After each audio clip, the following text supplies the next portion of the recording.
আজ আমরা আলোচনা করব ব্যাংক ঋণের সুদহার বৃদ্ধি ও এর প্রভাব নিয়ে। আমাদের সঙ্গে ভার্চুয়ালি যুক্ত আছেন Dhaka chamber of commerce and industries DCCI এর সাবেক সভাপতি আশরাফ আহমেদ। জনাব আশরাফ, আপনাকে এ সময় বাণিজ্যে স্বাগতম। ধন্যবাদ আপনাকে।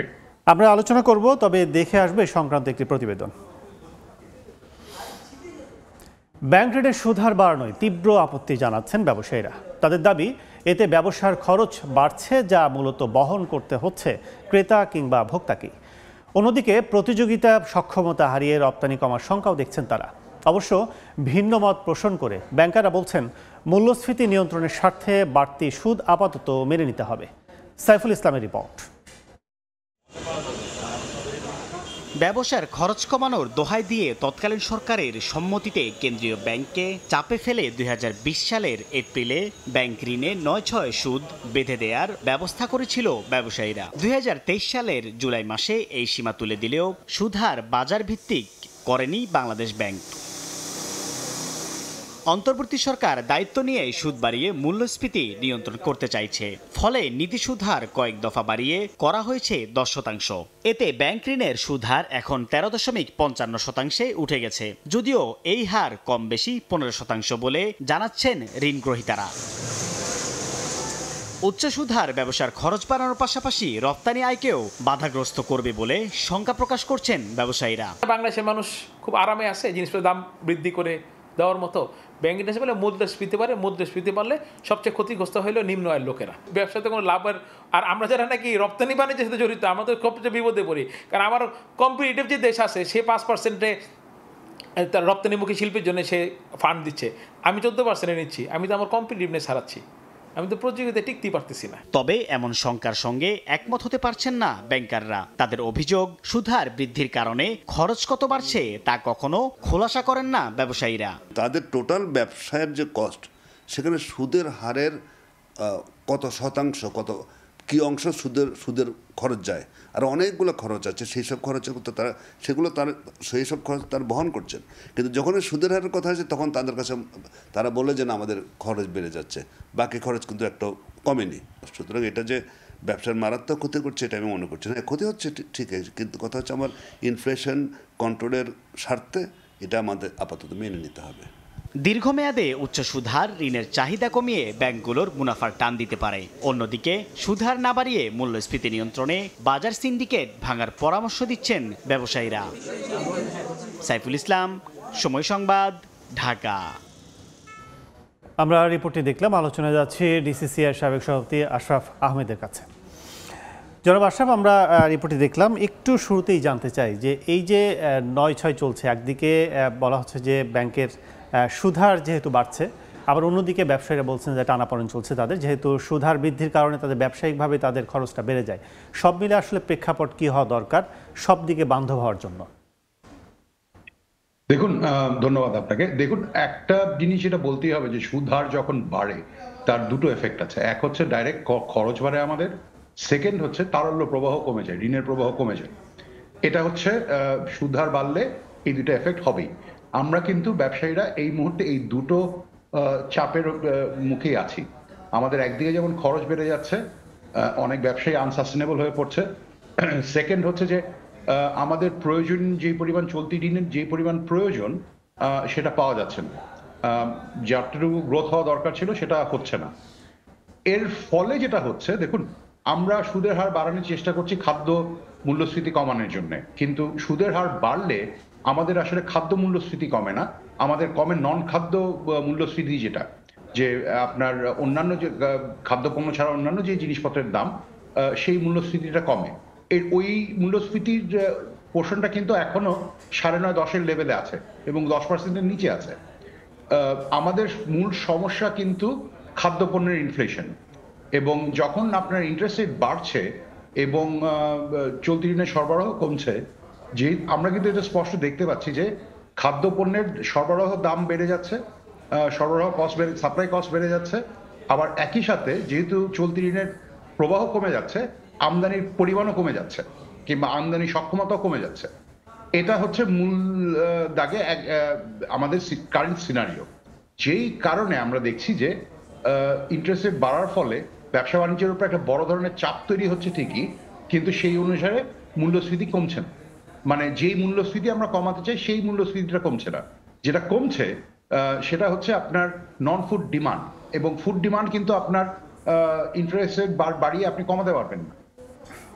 সেক্ষেত্রে যদি বলি যে পণ্যের ওপর যখন এদিকে বাড়তি খরচ হয়ে যায় অতিরিক্ত সুদের হার থাকার কারণে, সেক্ষেত্রে পণ্যের ওপর সেই দায়টা চেপে যায় এবং আমি তখন খরচও আমার কেনাকাটা কমিয়ে দিই। সেখানে আপনি উৎপাদন করে ব্যবসায়িকভাবে যারা উৎপাদনে যাচ্ছেন কিংবা আমদানি করছেন তাদের মধ্যে এই যে কমে যাওয়া, বিক্রি কমে যাওয়া এবং আমার কেনাটা কম হওয়া, সেখানে অর্থের ব্যবহারটা তো কমে যায়। এর প্রভাবটা কিভাবে দেখছেন? দেখুন, এটাতে যেটা হচ্ছে যে ওভারঅল ইকোনমিক আউটপুট কমে যাচ্ছে। আপনার ডিমান্ড, আমরা যেটা স্পষ্ট দেখতে পাচ্ছি যে ডিমান্ড মানে যেই মেকানিজমটা যেভাবে কাজ করে যে ইন্টারেস্ট রেট বাড়লে ডিমান্ড কমে আসে, ডিমান্ড কমার ব্যাপারটা কিন্তু মানে আপনার উৎপাদিত পণ্যের ক্ষেত্রে একদম একেবারেই স্পষ্ট। আপনি সেটা বিল্ডিং ম্যাটেরিয়ালস থেকে শুরু করে আপনার অন্যান্য যেই ইলেকট্রনিক্স থেকে শুরু করে যা যা উৎপাদন করা হয় তার সব ক্ষেত্রেই কিন্তু আমরা দেখতে পাচ্ছি যে ডিমান্ড হয় স্ট্যাগনেট করছে কিংবা কমে যাচ্ছে। এটা কিন্তু ফ্যাক্ট।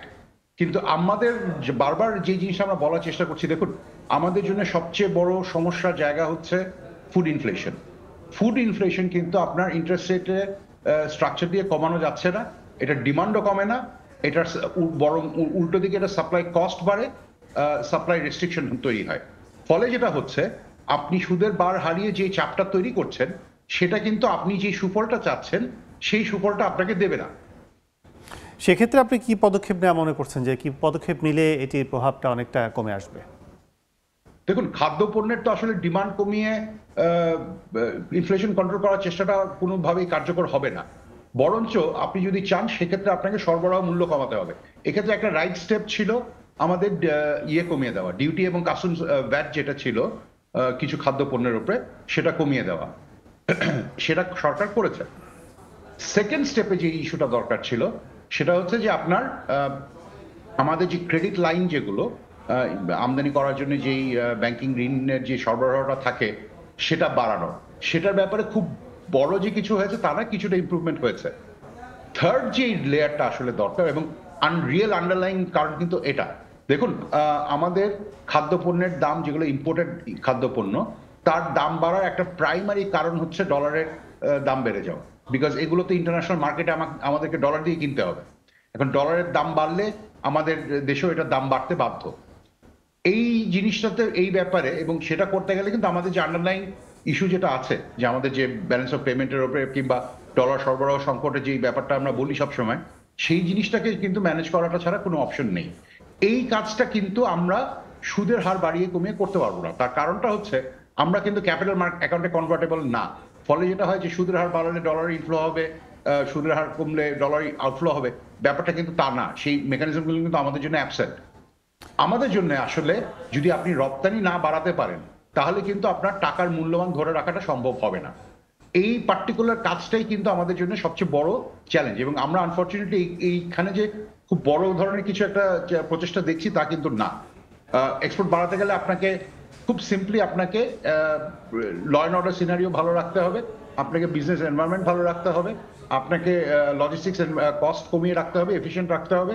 এই কাজ, এই যে ওভারঅল এক্সপোর্ট প্রোডাক্টিভিটি যেটা আর ম্যানুফ্যাকচারিং প্রোডাক্টিভিটি যেটা, সেটার ব্যাপারে ফোকাস করতে হবে। এই কাজটা কিন্তু আমরা এখনো দেখতে পাচ্ছি না। জনাব আশরাফ, একটু যদি বলেন, সেটা হচ্ছে যে একদিকে সুদ হার বাড়ছে, সেটি কিন্তু ব্যবসায়িকভাবে যারা আপনারা কার্যক্রম চালাচ্ছেন তাদের উপর কিন্তু একটা প্রভাব কিন্তু পড়ছেই। অন্যদিকে আবার এই ব্যাংক সক্ষমতা সুদ হার বাড়ানোর একটা এফেক্ট, দুই হচ্ছে কেন্দ্রীয় ব্যাংক আবার টাকা ছাপিয়ে এটির কিছুটা দায় মুক্তির দেওয়ার চেষ্টাও করছে। তো সেক্ষেত্রে দুদিকে, একদিকে সুদ হার বাড়ছে, আরেকদিকে মূল্যস্ফীতি বাড়ার জন্য টাকা ছাপিয়ে, যেটা দুদিকেই প্রভাব। আসলে এটা কিভাবে দেখছেন, কি মেকানিজম এটা? দেখুন, একদিকে যেমন সুদের হার বাড়ানোর ফলে যেমন আপনার ওভারঅল মূল্যস্ফীতিতে স্পেসিফিক্যালি নন ফুডে আপনার ইনফ্লেশন কিছুটা কমে এসছে, কিন্তু উল্টো দিকে যখন আপনি সেন্ট্রাল ব্যাংক যখন টাকা ছাপাতে বাধ্য হয় তখন যেটা হয় মানি সাপ্লাই বেড়ে গেলে আপনার এই যে গেইনটা, এই গেইনটা কিন্তু নালিফাইড হয়ে যায়। এবং এই যে আমরা ইন্টারেস্ট রেট কমানোর জন্য যে এত কষ্ট করলাম, ইনফ্লেশন কমানোর জন্য যে এত কষ্ট করলাম ইন্টারেস্ট রেট বাড়িয়ে, সেই যে প্রচেষ্টাটা সেটা কিন্তু হয়ে যায়, নষ্ট হয়ে যায়। কারণ আপনি অন্য দিক দিয়ে আপনি যখন টাকা সাপ্লাই করছেন তখন আসলে আবার যেহেতু মানি সাপ্লাই বেড়ে যাচ্ছে ইনফ্লেশনের উপর আবার একটা আপওয়ার্ড প্রেশার ক্রিয়েটেড হয়। এখানে একটা জিনিস যেটা মনে রাখতে হবে যে সেন্ট্রাল ব্যাংক তখন যখন ছাপাচ্ছেন তখনও বলেছিলেন যে তারা এই টাকার একটা বড় অংশ তারা মপ আপ করে ফেলবেন ট্রেজারি বিলের থ্রুতে। এই প্রচেষ্টাটা আসলে এখনো চলছে, এটার সার্থকতা আসলে বুঝতে আরো বেশ কয়েকদিন সময় লাগবে। সবশেষ আমাকে একটু যদি বলেন যে নতুন করে ভ্যাট বাড়াচ্ছে একটা প্রস্তাবনা চলছে সরকারের মধ্যে, সেটি হচ্ছে যে হোটেল থেকে শুরু করে আমদানি পণ্য বিভিন্ন ভোগ্যপণ্য সব কিছুতেই একটা ভ্যাট বাড়ানোর বৃদ্ধি চলছে। সেই এজেন্ডা আসলে বাস্তবায়ন হলে কিংবা প্রস্তাবনা পাশ হলে আসলে মার্কেটে কি সিনারিওটা তৈরি হবে? যেটা হচ্ছে যে দেখুন, যেখানে ভ্যাট বাড়ানো হবে ওই পণ্যগুলোর ক্ষেত্রে দাম বাড়বে, এটা বোধহয় খুব বেশি কিছু করার নেই আমাদের। এনবিআর নিজেও যেটা আশা করছে যে এগুলো দাম বাড়লেও যেহেতু অন্য জিনিসের দাম কমিয়ে দিয়েছেন তারা, তো সেই ক্ষেত্রে ইনফ্লেশনের উপরে নেট এফেক্টটা খুব বেশি হবে না। এই স্ট্যান্সটা কিন্তু আসলে ডিবেটেবল, কারণ দেখুন আইএমএফ এর রিকোয়ারমেন্ট অনুসারে কিংবা আমাদের ঋণ ফেরত দেওয়ার সক্ষমতা বাড়ানোর জন্য যেটা প্রয়োজন সেটা হচ্ছে আমাদের টোটাল ট্যাক্সের পরিমাণ বাড়ানো। ট্যাক্সের পরিমাণ বাড়াতে গেলে আপনি যদি ভ্যাটের রেট বাড়িয়ে সেটা করেন তাহলে যেটা হবে যে ক্ষুদ্র কয়েক হাজার এন্টারপ্রাইজ ভ্যাট দেন তাদের উপর একটা এক্সেসিভ চাপ পড়বে এবং সেটা ব্যাকফায়ার করবে তা এই পার্টিকুলার সেগমেন্টের জন্য। যেটা আসলে করা দরকার ছিল সেটা হচ্ছে যে ভ্যাটের আওতা চেষ্টা করা উচিত যে কয়েক গুণ বাড়ানো।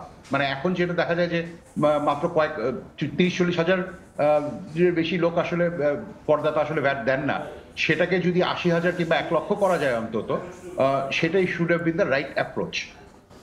অনেক অনেক ধন্যবাদ জনাব আশরাফ আপনাকে আলোচনায় যুক্ত হওয়ার জন্য। Thank you. দর্শক, আলোচনা করছিলাম ব্যাংক ঋণের উচ্চ সুদহার এবং এর প্রভাব। আমাদের সাথে ভার্চুয়ালি যুক্ত ছিলেন ডিসিসিআই সাবেক সভাপতি আশরাফ আহমেদ।